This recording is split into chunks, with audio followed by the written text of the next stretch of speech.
I first saw Gerald as I was walking through the Waitrose car park. Yeah, I just pulled into the disabled parking spot. And then he got out of the car, checked that no one was looking and ran into the shop. I saw that Fiona had clocked me. Cheeky bugger, I thought. So I shrugged at her. And I thought, I need to find this man. And then she chases me into the store. And I'm thinking, damn, she's going to report me to security. So Gerald runs into the loos. Well, trying to escape. But he's such a dinosaur. He doesn't realise that they're gender neutral these days. So I walk right in. And she knocks on the door. He's pretending he's not there, but I can hear him panting. So Fiona goes into the next cubicle. Don't worry, she says. I just want to see you. Open up or I'll climb over the top. He still hasn't twigged that I can hear him and see his black brogues. Yeah, well, I'd run from the car park. I can hear you, she says. And this is how ridiculous you sound, so unlock the door.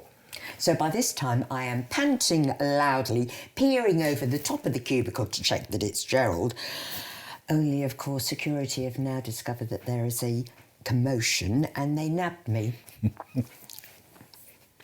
as a toilet masturbator. And Fiona's saying, don't you know who I am? I'm here because there's a man not paying his parking. And the security guard is saying, oh, that's a good one, love, you know, better than the one last week when someone claimed they were hunting a pound coin. And then the guard says to Fiona, only that didn't explain why they were naked with an orange in the cup. So I think, well, I've had a lucky escape. Fiona straightens things up with security, but as a precaution, they bar her. They wouldn't even let me back through the car park, so I couldn't get Gerald's number plate. And I'm thinking, well, maybe I shouldn't shop here anymore because, well, just in case they check the car park camera footage. So, with Waitrose out of my reach, my only other option is Lidl. Well, now that they shut the M&S on Rividine Drive. But I'm thinking I should be safe at Lidl. I mean, a Waitrose shopper like Fiona, she wouldn't be seen dead there. So it must have been, what, two Saturdays later, yeah. I was standing by the Linda McCartney meat-free burgers. And I see someone who I think is Fiona, only she's wearing sunglasses and a headscarf. But Gerald remembers my Russell and Bromley pumps. Well, I'd seen them up close when Fiona was getting her leg over. Never on a first date, Over darling. the cubicle.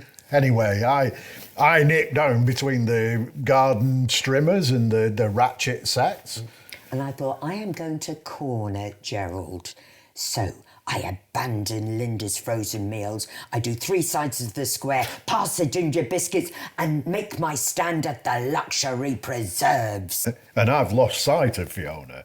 So I am edging cautiously past the toilet rolls and hair dye. And I think I'm going to finally corner Gerald and pounce on him. And I hear, gotcha.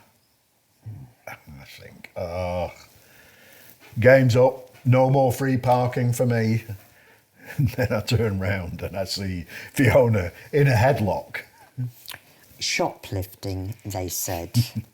See, in the rush to corner me in the store, she'd let the frozen mozzarella patties slip into her bag. Yeah. I was burgered, literally. She tried to tell them that she was looking for me. But And Gerald slipped out. yeah, well, that happens a lot, you know. So I honestly thought that was it. But in the excitement, I'd run back. And security caught you running. And my Volvo was in the disabled parking spot. So there we both were in this little security guard's office, a parking fraudster and a shoplifter. You know, that's when I realised. I realised that I wanted someone who gamed the system. I was sick and tired of do-gooders. Yeah. I mean, Fiona spent her working life running a charity. And Gerald spent his life skimming 10% off his customers and evading his creditors. I wanted somebody who never gave up. So, there we were. And it dawned on us. We were both fucked. And we loved it.